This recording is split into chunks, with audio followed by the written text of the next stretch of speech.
Jnanajnanantimirandasya Jananjanan Shalakaya Chakshuranmritanjina Tajmai Shri Gurave Namaha Namayam Vishnu Padaya Krishna Pristaya Bhutale Srimati Bhakti Vedanta Swami Niti Namane Namaste Saraswati Devi Gauravani Pacharini Devasisa Shunyavadi Paschatyadhish Tarine Jaya Sri Krishna Caitanya Prabhu Nityananda Shri Advaita Gadadhar Shivas Hari Gaura Bhakta Vrinda Hare Krishna Krishna Krishna Hari Hari Hare Ramo Ram Ram Hare Hare. So we are reading from Sri Caitanya Caritamrita, Madhya Lila, chapter 14, text number 142. Jaya Jaya Sri Caitanya Jaya Nityananda Jaya Advaita Chandra Jaya Gaura Bhakta Vrindam.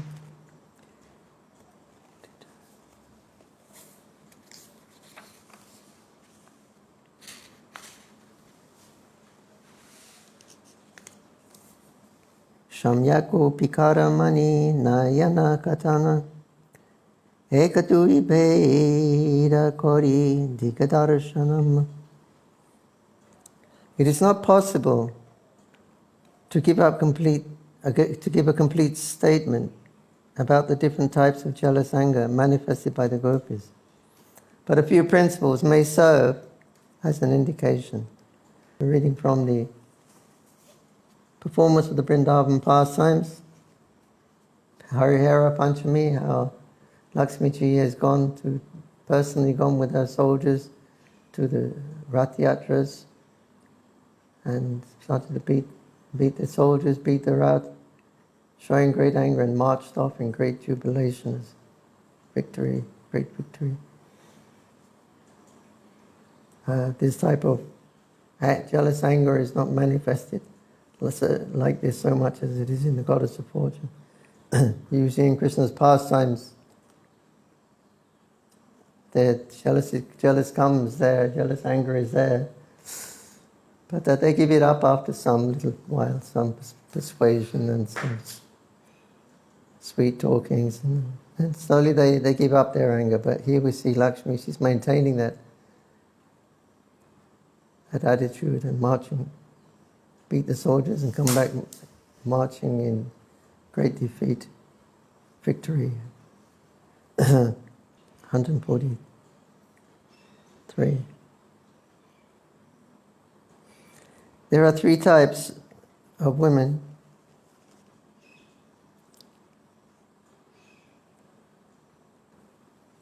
Experiencing jealous anger. Sober women, restless women, and women both restless and sober. When a sober heroine sees the hero approaching from a distance, she immediately stands up to receive him. When he comes near, she immediately offers him a place to sit. The sober heroine conceals her anger within her heart and externally speaks sweet words. When her lover embraces her, she returns his embrace.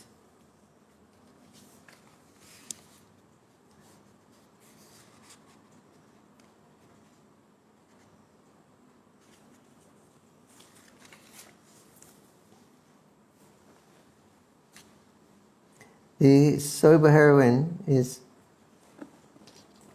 very simple in her behavior. She keeps her jealous anger within her heart, and with mild words she smiles, and she rejects the advances of her lover.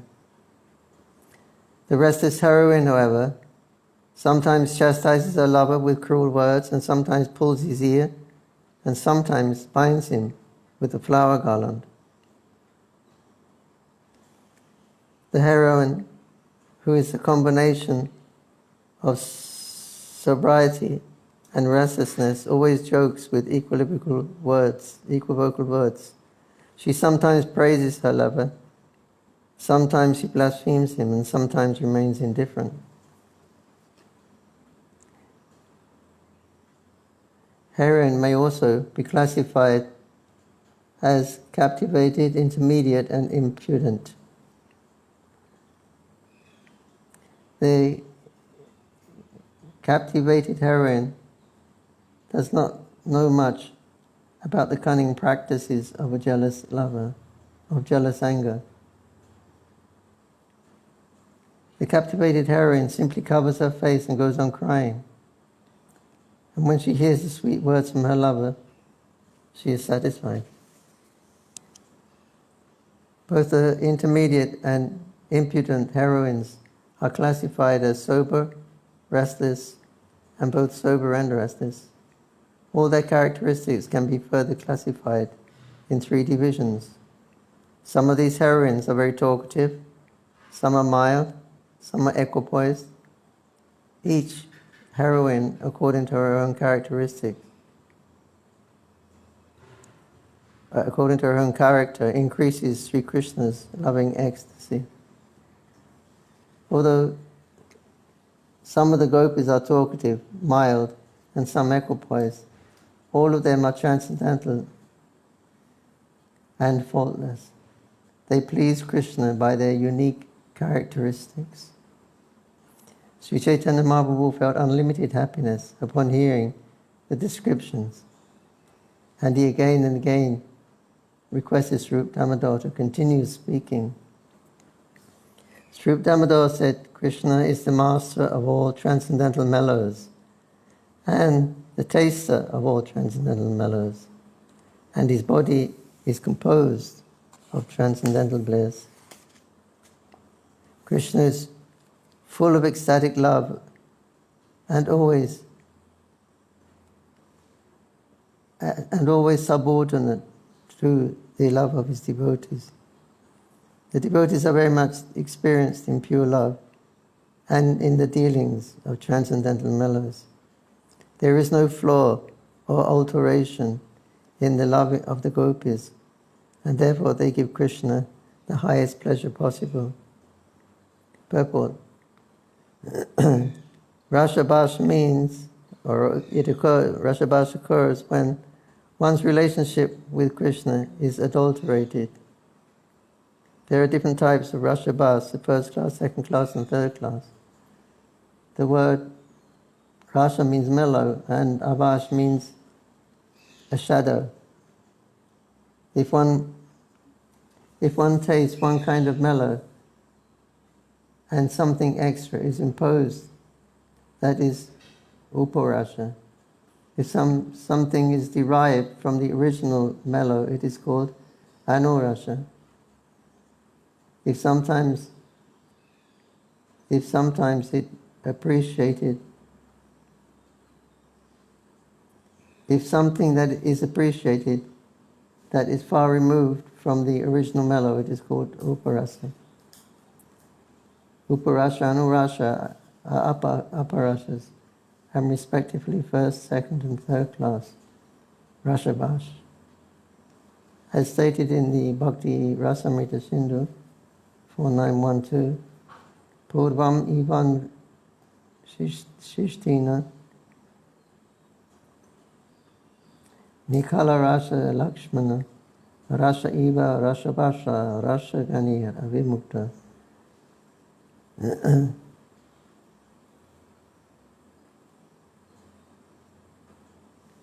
Let Lord Krishna, who is the absolute truth, enjoy his rasa dance every night during the autumn season.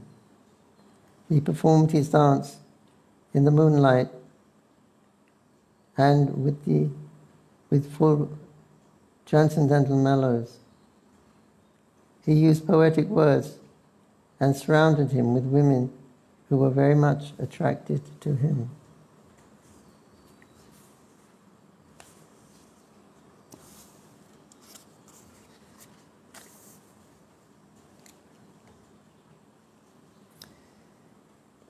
Purport. This verse is a quotation from Srimad Bhagavatam 10:33-25.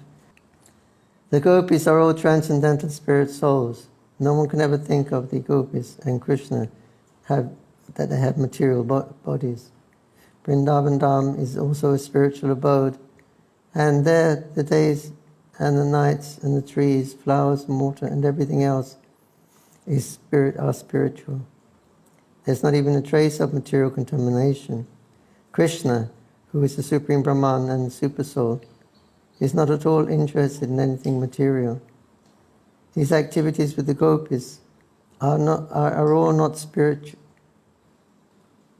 His activities with the gopis are all spiritual and take place in the spiritual world. They have nothing to do with the material world. Krishna's lusty desires and all of his dealings with his gopis are on the platform, the spiritual platform. One has to be transcendently realized before even considering, relishing the pastimes of Krishna with the gopis.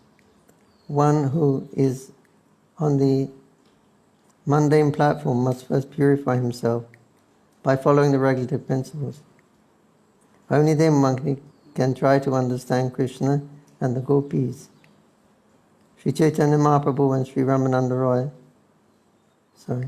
Sri Caitanya Mahaprabhu and Sri Sri Damodar Goswami are here talking about the relationship between Krishna and the gopis, and therefore the subject matter is neither mundane nor erotic.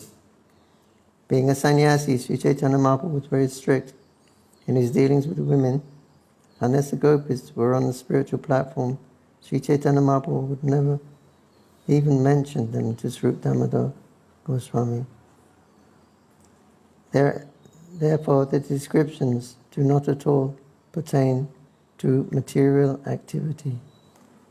Text 159. 159. The gopis can be divided into left wing and right wing. Both wings induce Krishna to taste transcendental mellows by various manifestations of ecstatic love. One of the gopis, Srimati Radharani, is a chief. She is the jewel mine of ecstatic love and the source of all purified transcendental conjugal mellows. Radharani is grown up and her characteristic is equipoise. She is always deeply absorbed in ecstatic love and always feeling in the mood of a left wing gopi. Purport. The left wing and the right wing of the gopis has been explained here by Rupa Goswami in his Ujjvala Nilanamani. The left wing is described in this way.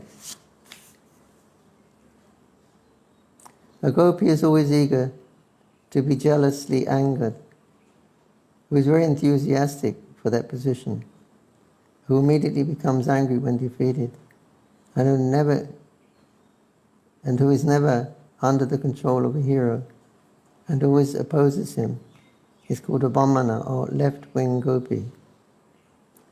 Rupa Goswami describes the right-wing gopi in this way: a gopi who cannot tolerate womanly anger, who speaks suitable words to the hero, and who is satisfied by his sweet words, is called Dakshina, or right-wing gopi. Because she is a left-wing gopi, the womanly anger is always awakening, but Krishna derives transcendental bliss from her activities. The progress of loving affairs between young boy and young girl is by nature crooked, like the movements of a snake. Because of this type of jealous anger arises between a young boy and a young girl, anger with a cause and anger without a cause. As Sri Chaitanya Mahaprabhu heard this talk, his ocean of transcendental bliss increased. He therefore told Sri Damodar, "Go on speaking, go on speaking." And thus Rupa Goswami continued. Srimati Radharani's love is a highly advanced ecstasy, and all of her dealings are completely pure and devoid of material tinge. Indeed, her dealings are 10 times purer than gold. As soon as Radharani gets a chance to see Krishna, her body is suddenly decorated with various ecstatic ornaments.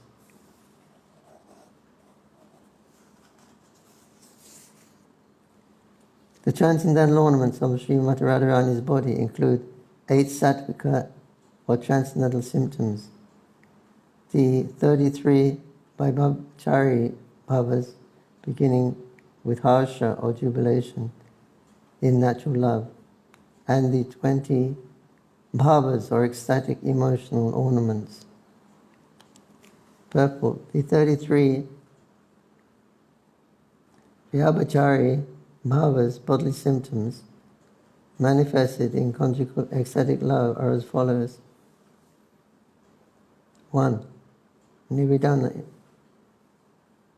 nirveda, indifference. 2.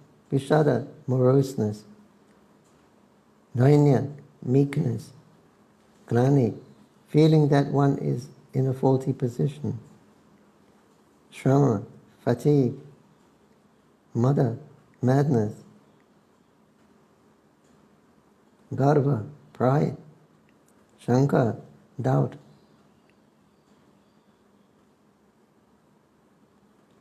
Trasha, shock.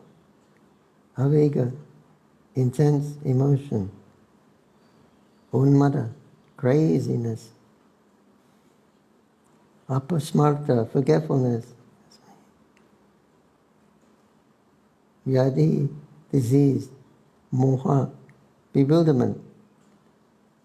Mritti, death. Alasha, laziness. Jajya, individuality. Infertility, Vritta, shame. Avahita, concealment. Smriti, remembrance. Vitarka, argument. Chinta, contemplation. Moti, attention. Driti, forbearance. Harsha, jubilation. Utshukya, eagerness. Ogra, violence. Ogra, violence. Amasha, anger.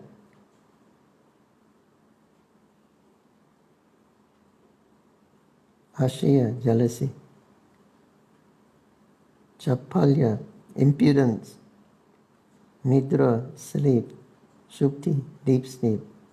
And 33, Prabodha, awakening. Some of the symptoms critically explained in the following verses. Thank you. Some of the symptoms critically explained in the following verses. Akila kinchita, kutamita, vilash, lalita, vivokta, motaita, motita, modya, and chakita. When Srimati Radharani's body manifests the ornaments of many ecstatic symptoms, the ocean of Krishna's happiness immediately displays transcendental waves. Now hear the description of the different ecstasies, beginning with Kila Kinchita. With these ecstatic ornaments, Srimati Radharani enchants the mind of Krishna. When Sri Krishna sees Srimati Radharani and wants to touch her body, he prohibits her from going to the spot where one can cross the Jamuna. Approaching her,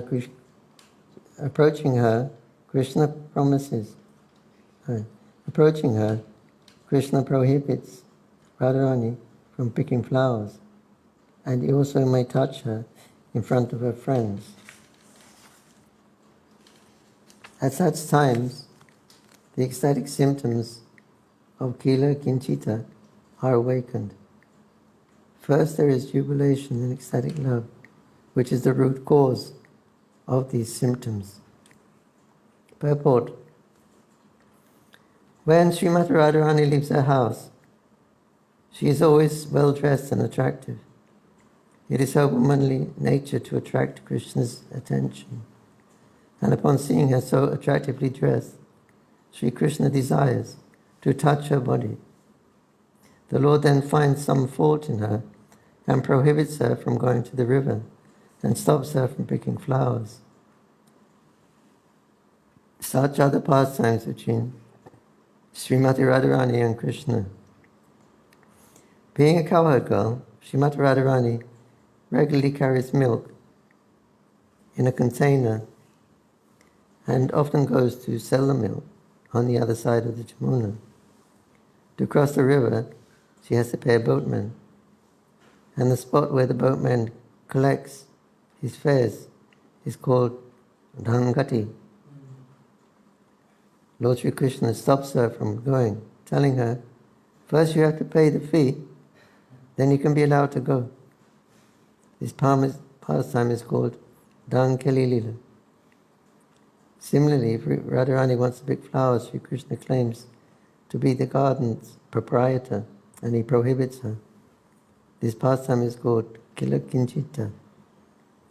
Radharani's shyness arises due to Krishna's prohibitions, and ecstatic, loving bodily symptoms called Kila Kincha Bhava are manifested at that time. These ecstatic symptoms are explained in the following verse, which is from Srila Rupa Goswami's Ujjvala Manilanamani.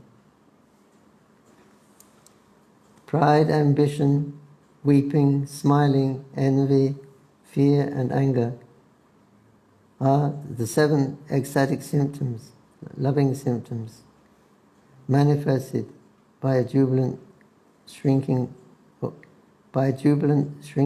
away, and these symptoms are called Kila Kinchita Bhava. There are 7 other transcendental ecstatic symptoms, and when they combine on the platform of jubilation, the combination is called Mahabhav.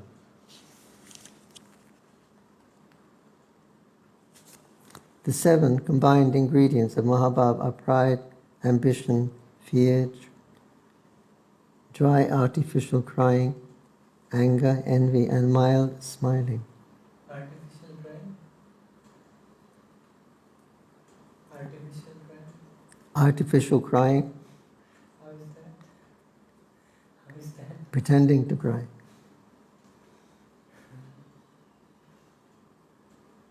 Tears not coming, they're dry.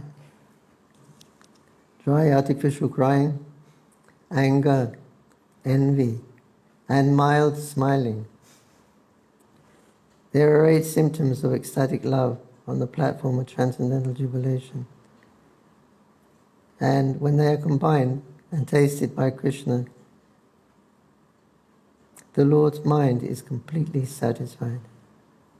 Indeed, they are compared to a combination of yogurt, candy, ghee, honey, black pepper, camphor, and cardamom, which when mixed together are very tasty and sweet. Lord Sri Krishna is thousands upon thousands of times more satisfied when he sees Srimati Radharani's face light up from this combination of ecstatic love. And he is by direct, I'll read it again. Lord Sri Krishna is 1,000 times, 1,000 upon 1,000 of times more satisfied when he sees Srimati Radharani's face light up from this combination of ecstatic love than he is by being in direct union with her. This is further explained in the purport of the Ujjvala Nilamani of Rupa Goswami.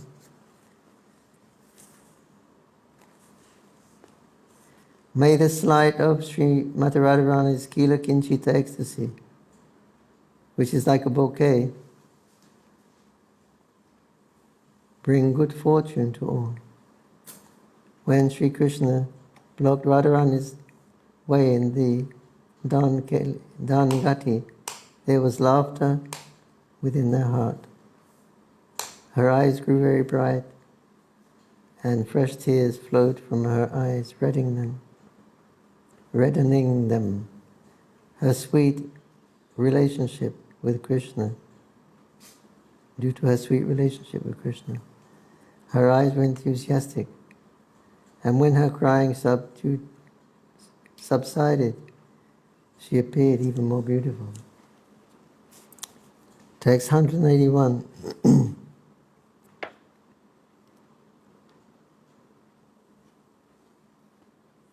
Translation. Agitated by tears, Srimati Radharani's eyes were tinged red, just like the eastern horizon at sunrise. Her lips began to move with jubilation and lusty desire.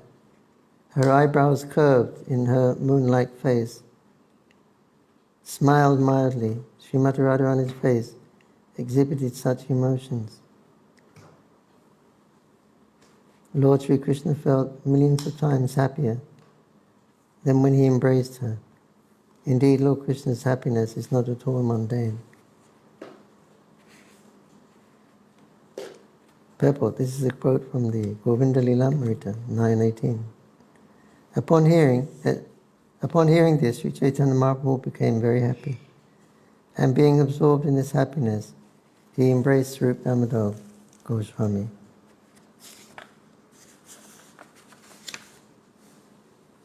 Sri Caitanya Mahaprabhu then asked Sri Damodar, please speak of the ecstatic ornaments decorated on the body of Srimati Radharani, by which she enchants the mind of Govinda. Thus being requested by Sri Damodar, he began to speak. All the devotees of Sri Caitanya Mahaprabhu were happy to hear him. Sometimes when Srimati Radharani is sitting, or when she is going to Vrindavan, she sees Krishna. The symptoms of various ecstasies that become manifested at that time are called bilash. Purport. This is described in the following verse from Ujjvala Nanamani.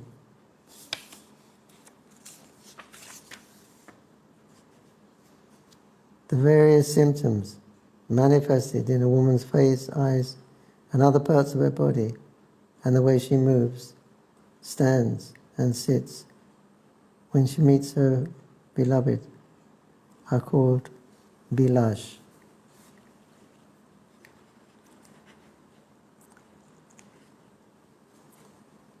Sri Damodar said, timidity, jubilation, ambition, respect, fear, and other characteristics of the left-wing gopis are all ecstatic symptoms that combine to agitate Srimati Radharani. Purport. The following is a verse found in Govinda Lila Amrita. When Krishna saw Radharani, when Srimati Radharani saw Krishna just before her, her progress stopped and she assumed the attitude of opposition. Although her face was slightly covered by a blue garment, her two starry eyes were agitated, being wide and curved, and thus she was decorated with the ornaments of Bilasha, and her beauty increased to give pleasure to Sri Krishna, the Supreme Personality of Godhead. When Srimati Radharani stands before Krishna, she stands bent in three places: neck, waist, and legs, and her eyebrows dance. When there is an awakening of the various ecstatic features on Srimati Radharani's face and in her eyes, there and are appropriate to a charming feminine attitude, the Lalita ornament is manifested. I'll read it again. When there is an awakening of various ecstatic features on Srimati Radharani's face and in her eyes that are appropriate to a charming feminine attitude, that the Lalita ornament is manifested. When the bodily features are dedicated and expertly curved, and when the eyebrows are very beautifully agitated, the ornament of feminine charm called Lalita Alankara is manifested. the verse from the Ujjvala Nilamani. When Srimati Radharani was decorated with the ornaments of Lalita Alankara, just to increase Krishna's love, an attractive curve was manifested by her neck, knees and waist. This was brought about by her timidity and apparent desire to avoid Krishna. The flickering movements of her eyebrows could conquer the powerful bow of Cupid to increase the joy of her beloved. Her body was decorated with the ornaments of Lalita Alankara. When Krishna comes forward and greedily snatches at the border of her sari, Srimati Radharani is actually very pleased with him, but she still tries to stop him. This ecstatic attitude of Srimati Radharani is called Kutamita. When this ecstatic ornament is manifested, Radharani externally tries to avoid Krishna and apparently becomes angry, although she is very happy within. When the border of her sari and the cloth veiling her face are caught, she externally appears offended and angry with this within, but in heart she is very happy. Indeed, learned scholars call this attitude Kutamita. A quote from the Ujjvala Milanmani. Although Srimati Radharani was checking Krishna with her hand, internally she was thinking, let Krishna satisfy his desires. And in this way, she was very pleased within, although she externally displayed opposition and anger. Srimati Radharani externally displays all kinds of dry crying as if she is offended. Then she mildly smiles and admonishes Krishna. Actually, she has no desire to stop Krishna's endeavor to touch her body and with his hands. Yet Srimati Radharani, whose thighs are like the trunk of a baby elephant, protests his advances and sweetly, smilingly admonishes him.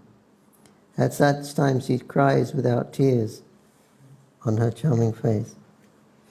In this way, Radharani is ornamented with a decoration with various ecstatic symptoms which attract the mind of Krishna. It is not at all possible to describe the unlimited pastimes of Sri Krishna, even though he himself describes them in his incarnation of Sahasra Vadana, the 1,000-mouthed Sheshnaga. At this time, Srivas Thakur smiled and told Sri Damodar, my dear sir, please hear. Just see how opulent my goddess of fortune is. As far as Vrindavan's opulence is concerned, it consists of a few flowers, twigs, some minerals from the hills, and a few peacock feathers, and the plant known as the gunja. When Jagannath decided to see Vrindavan, he went there, and upon hearing this, the goddess of fortune experienced restlessness and jealousy. She wondered, why did Lord Jagannath give up so much opulence and go to Vrindavan? To make him a laughing stock, the goddess of fortune made an arrangement for such decoration.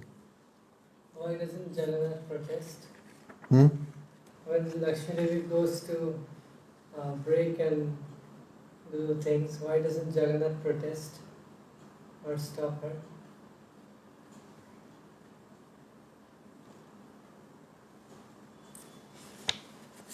He's already inside Gundija. He's inside the temple.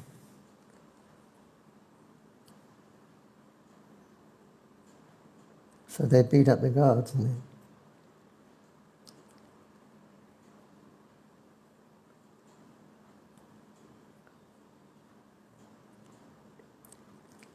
it's their triumph, their victory.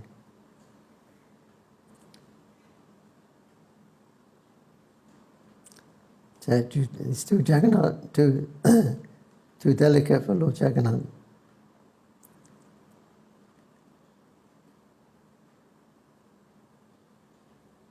Too delicate?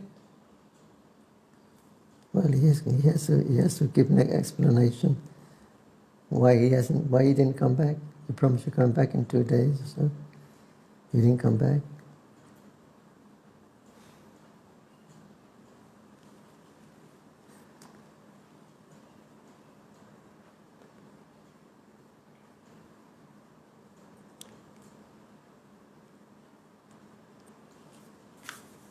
He's in the garden.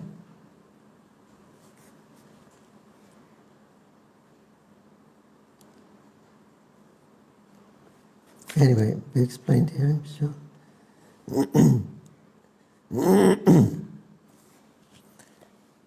Then the maidservants of the maidservants of the goddess of fortune said to the servant of Lord Jagannath, "Why did your Lord Jagannath abandon the great opulence of fortune and for the sake of a few leaves and fruits and flowers go to see the flower garden of Srimati Radharani? Your master is so expert in everything, but why does he do such things? Now bring your master before the goddess of fortune." They're ordering her, the guards to bring her. In this way, all the maidservants of the goddess of fortune arrested the maidservants of Jagannath, bound them around the waist, and brought them before the goddess of fortune.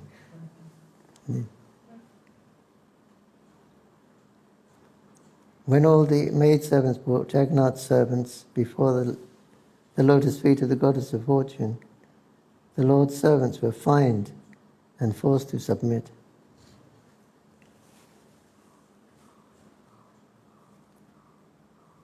All the maidservants began to beat the rat with sticks, and they treated the servants of Lord Jagannath almost like thieves. Finally, all of Jagannath's servants submitted to the goddess of fortune with folded hands, assuring that they would bring Lord Jagannath before her the very next day. Being thus pacified, the goddess of fortune returned to her apartment. "Just see, my goddess of fortune is opulent beyond all description." Shivas continued to address Sri Damodar. "Your gopis are engaged in boiling milk and churning it into yogurt. But my mistress, the goddess of fortune, sits on a throne made of jewels and gems." Srivas Thakur, who was enjoying in the mood of Narad Muni, thus made jokes. Hearing him, all the personal servants of Caitanya Mahaprabhu began to smile. Srivas Thakur is the incarnation of Narada Muni. So Narad Muni's worshipful deity is Lakshmi Narayana. Sri Chaitanya Mahaprabhu then told Srivas Thakur, "My dear Srivas, your nature is exactly like that of Narad Muni. The Supreme Personality of Godhead's opulence is having a direct influence on you. Sri Damodar is a pure devotee of Vrindavan. He does not even know what opulence is, but he is simply absorbed in pure devotional service." Sri Damodar then retorted, "My dear Srivas, please hear me with attention. Have you forgotten the transcendental opulence of Vrindavan? The natural opulence of Vrindavan is just like an ocean. The opulence of Dwarka and Vaikuntha is not even compared to a drop. Sri Krishna is the Supreme Personality of Godhead, full of all opulences, and his complete opulence are exhibited only in Vrindavan Dham. Vrindavan Dham is made of transcendental touchstone. Its entire surface is the source of all valuable jewels, and the Chintamani stone is used to decorate the lotus feet of the maidservants of Vrindavan. Vrindavan is a natural forest of desire trees and creepers, and those inhabitants who do not want anything but the fruits and flowers of those desire trees. In Vrindavan there are cows that fulfill all the desires, the Kamadhinos, and their number is unlimited. They graze in the forest to forest and deliver only milk. The people want nothing else. In Vrindavan the natural speech of the people sounds like music, and their natural motion resembles a dance. The water in Vrindavan is nectar, and the Brahmajyoti effulgence, which is full of transcendental bliss, is directly perceived there in its form.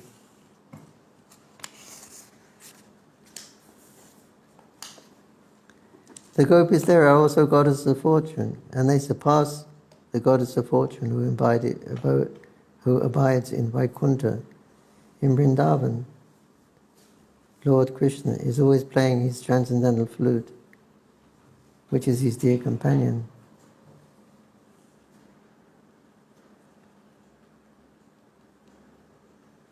Quote from Brahma Samhita. The damsels of Vrindavan are the gopis are the goddesses of fortune. The enjoyer in Vrindavan is the Supreme Personality of Godhead, Krishna. The trees there are all wish-fulfilling trees, and the land is made of transcendental touchstone. The water is all nectar, and the talking is singing. The walking is dancing, and the constant companion of Krishna is his flute. The effulgence of transcendental bliss is experienced everywhere, and therefore Vrindavan Dham is the only relishable abode. From Brahma Samhita. Text 228. The anklets of the damsels of Brajabhumi are made of Chintamani stone. The trees are wish-fulfilling trees, and they also produce flowers with which the gopis decorate themselves. There are also wish-fulfilling cows, Kamadhinos, which deliver unlimited quantities of milk. These cows constitute the wealth of Vrindavan. Thus, Vrindavan's opulence is blissfully exhibited. There's a verse by Bilba Mangala Thakur quoted in Bhakti Rasamrita Sindhu. Love, and he vibrated sounds by slapping his armpits with his arms and palms of his hands. And he laughed very loudly. Thus Lord Chaitanya Mahaprabhu heard the discussions of the pure transcendental mellows of Srimati Radharani. Absorbed in transcendental ecstasy, the Lord began to dance. While Sri Chaitanya Mahaprabhu was dancing in ecstatic love, Sri Damodar was singing. The Lord said, "Go on singing, go on singing." The Lord then extended his own ears. Thus Lord Chaitanya's Mahaprabhu's ecstatic love was awakened by hearing the songs of Vrindavan. In this way he inundated Purushottam Jagannath Puri with love of Godhead.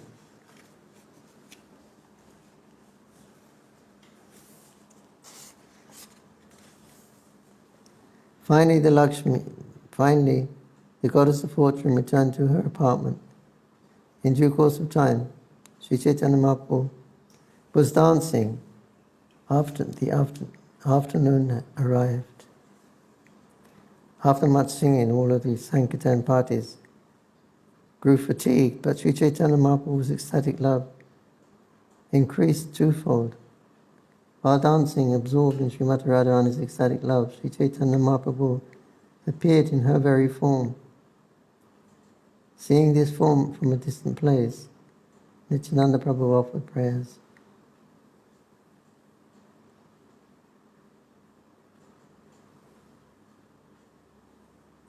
Seeing this ecstatic love of Sri Chaitanya Mahaprabhu, Nityananda Prabhu did not approach but remained a little distance away. Only Nityananda Prabhu could catch Chaitanya Mahaprabhu, but the ecstatic mood of the Lord would not stop.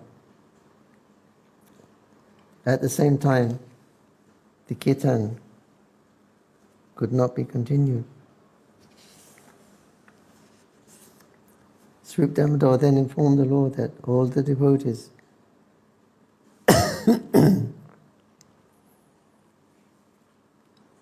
Sri Damodar then informed the Lord that all the devotees were fatigued.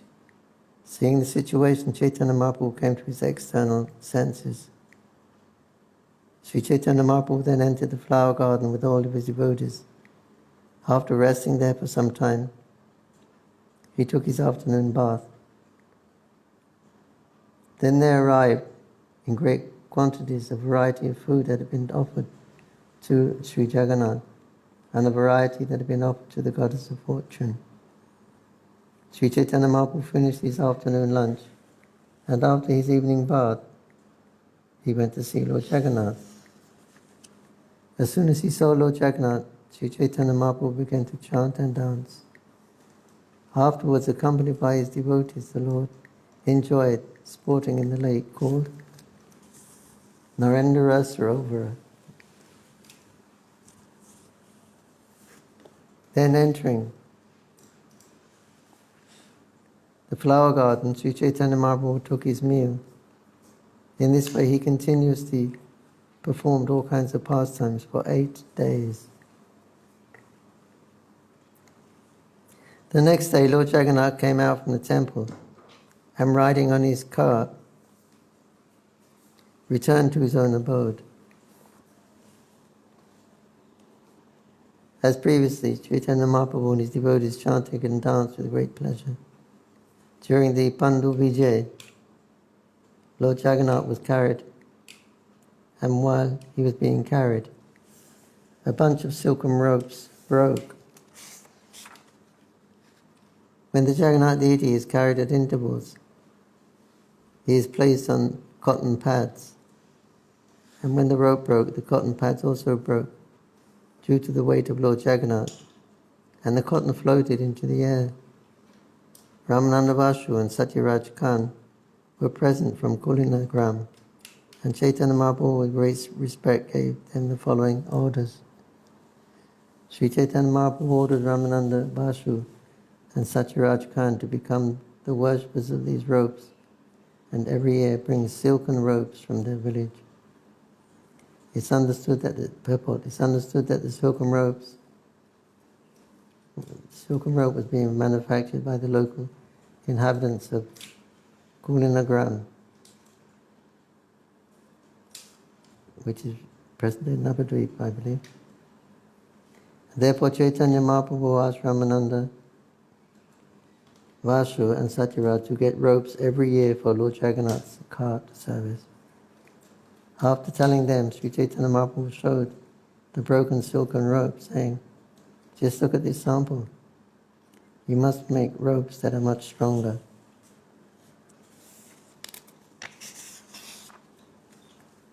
Sri Caitanya Mahaprabhu informed Ramananda Vasu and Satyaraj Khan that this rope was the abode of Lord Shesha, who expands himself into 10 forms and serves the Supreme Personality of Godhead. For a description of Sheshnaga, refer to Adi Lila 5.123, 124. After receiving orders from the Lord for the rendering of service,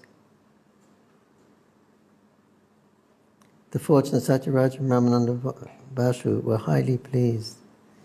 Every year thereafter, when the Gundicha temple was being cleansed, Satyaraj Khan and Ramananda Vasu would come with the other devotees and great pleasure bring silk ropes. Thus, Lord Jagannath returned to his temple and sat on his throne, while Lord Caitanya Mahaprabhu returned to his residence with his devotees. Thus Caitanya Mahaprabhu showed the Rath Yatra ceremony to his devotees and performed the Vrindavan pastimes with them. Pastimes of Lord Caitanya Mahaprabhu are unlimited and endless. Even the Sahasra Badana, Lord Shesh, cannot reach the limits of his pastimes.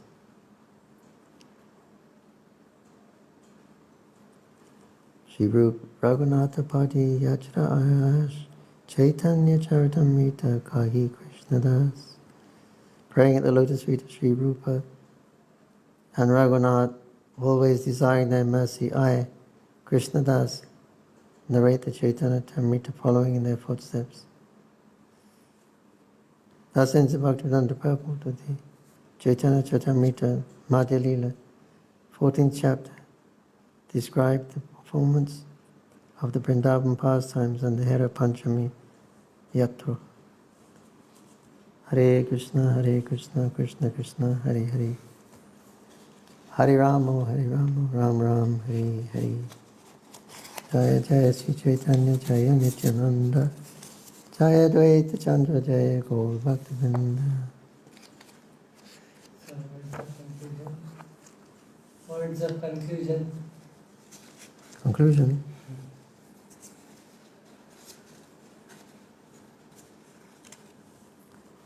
Conclusion is Chaitanya Mahaprabhu was showing the meaning of the Rath Yatra.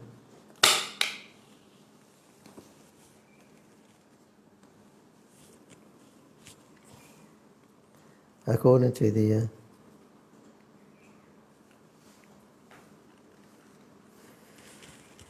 Hare Krishna.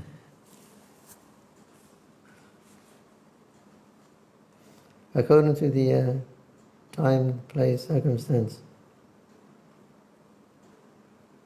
This is the Kali Yuga, this is the Yuga Dharma is chanting the Hare Krishna Maha Mantra. This Maha Mantra reveals the spiritual realm. Specifically, it reveals Vrindavan and the attitude of the inhabitants of Vrindavan, how strong their love is for Krishna, how much love they have for Krishna.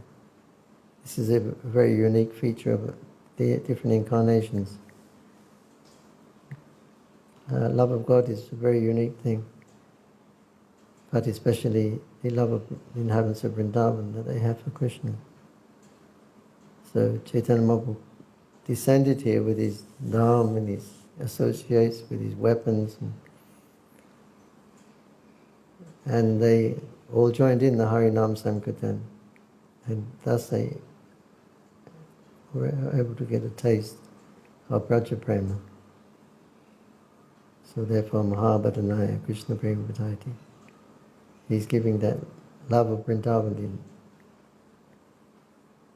the ecstatic love of Vrindavan.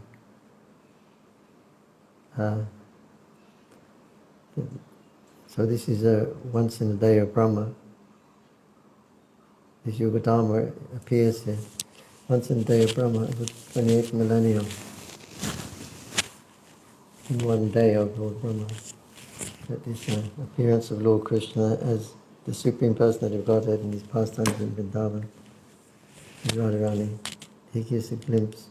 Following that Krishna's appearance here in Dwapara Yuga, following that, Krishna appears as Lord Chaitanya Mahaprabhu and Radharani combined.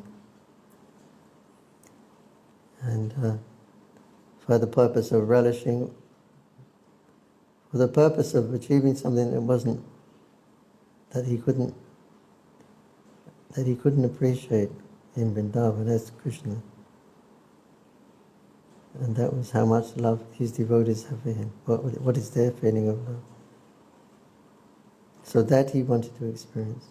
So following the Dwapara Yuga incarnation, then the next Yuga, Kali Yuga, Krishna appeared here and gave everyone. He said, I will come and I will take my associates, weapons, etc. And we will give an opportunity for all the different sampradayas and religions come under the banner of the Sankirtan and be able to experience, taste this ecstatic love. So Krishna himself has come to taste, which he couldn't taste in Vrindavan. So that become manifested in Navadvip. His devotees' love for Krishna, for him. So he took the form of Srimati Radharani. Caitanya Caritamrita was the incarnation of Srimati Radharani and Krishna together. And as a devotee, he could relish the ecstasies of Vrindavan. So Krishna is not selfish. He has come to taste, but simultaneously he's giving any other fortunate, lucky persons who want to get in on the taste. He's letting everyone come in, regardless of their qualifications. So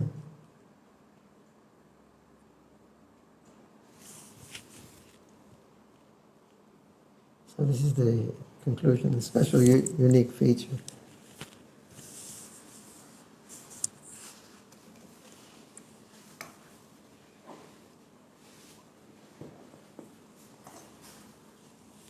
And if Mahaprabhu had not come in and shown his emotions and his moods towards Lord Jagannath and his prayers and his dancing, we would not be able to know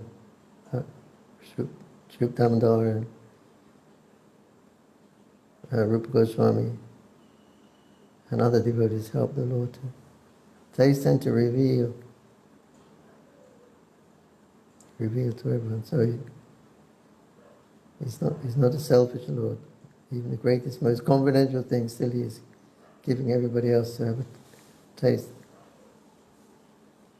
Not that he is breaking the confidentiality of his pastimes, but he's intoxicated with the pastimes. So that's why he's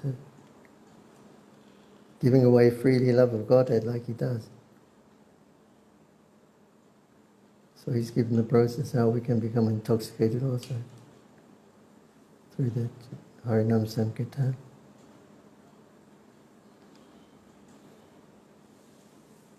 So Srivas is pointing out the opulence of Vaikuntha, and Ramananda Rai is pointing out the opulence of Vrindavan.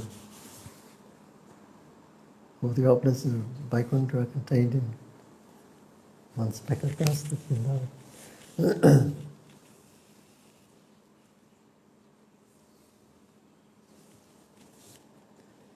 Nitai Go Premanandi, Hari Hari Bo.